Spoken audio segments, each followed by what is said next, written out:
धन्यवाद. सर्वप्रथम मुरली यांना मुळात मी धन्यवाद मानतो की त्यांनी आम्हाला ही संधी दिली.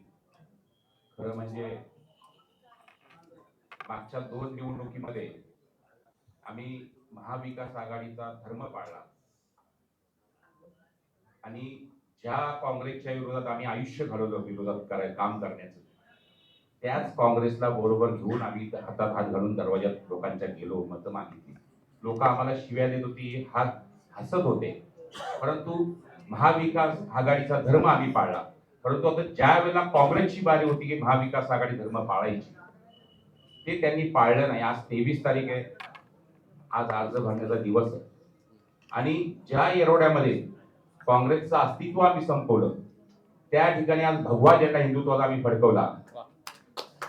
त्या येरवड्यामध्ये 3 नगरसेवक शिवसेनेचे असताना त्या ठिकाणी आज आम्हाला त्यांच्या दरवाजात भीक मागावी लागते की आम्हाला 3 वॉर्ड सोडा म्हणून.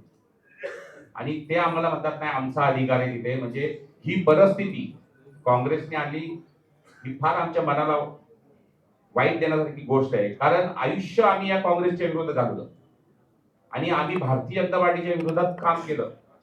परंतु आम्ही ज्या भारतीय जनता पार्टीबरोबर गेली 25 वर्ष युतीमध्ये राहिलो, एका भावासारखे आम्ही काम केलं.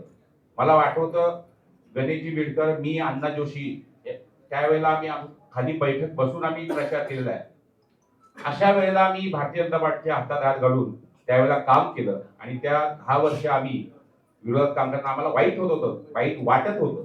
परंतु महाविकास आघाडीचा धर्म आम्ही पाळला, पण काँग्रेस महाविकासचा धर्म पाळत नाही आणि आज काँग्रेसने ही अवस्था आणलेली आहे. त्यामुळं आज काँग्रेसचं मी या ठिकाणी त्यांच्या ज्या वागण्याच्या कारणाने मी आज हा निर्णय घेतला. कारण भारतीय जनता पार्टी हा एक हिंदुत्वाचा पक्ष आहे आणि आम्हाला येरवड्यामध्ये हिंदुत्व हे टिकवायचं आहे. हिंदू टिकला तर देश टिकणार. त्यासाठी आज आम्ही निर्णय घेतला. त्यामध्ये आमचे मुलांनी माझ्या साथीला साथ दिली, हक्कीला हाक दिली. गणेशजी बिडकरांनी त्याच्याबरोबर साथ दिली, त्याबद्दल मी दोघांची मनापासून आभार मानतो. पुढे जसे आता अध्यक्षांनी सांगितलं की तुम्हाला कुठेही अशी दुराभावना वाटणार नाहीये, कारण जी तुम्हाला मैत्रीची साथ तुमच्या पक्षात मिळत होती, जी इज्जत मिळत होती, तीच या ठिकाणी आम्हाला मिळेल आणि मिळणारच आहे. कारण आम्ही 25 वर्ष एकत्र राहिलेलो आहे. त्यामुळे मला काही असं वाईट वाटणार नाही, एवढंच मी या ठिकाणी सांगतो आणि थांबतो. जय हिंद, जय महाराष्ट्र. धन्यवाद.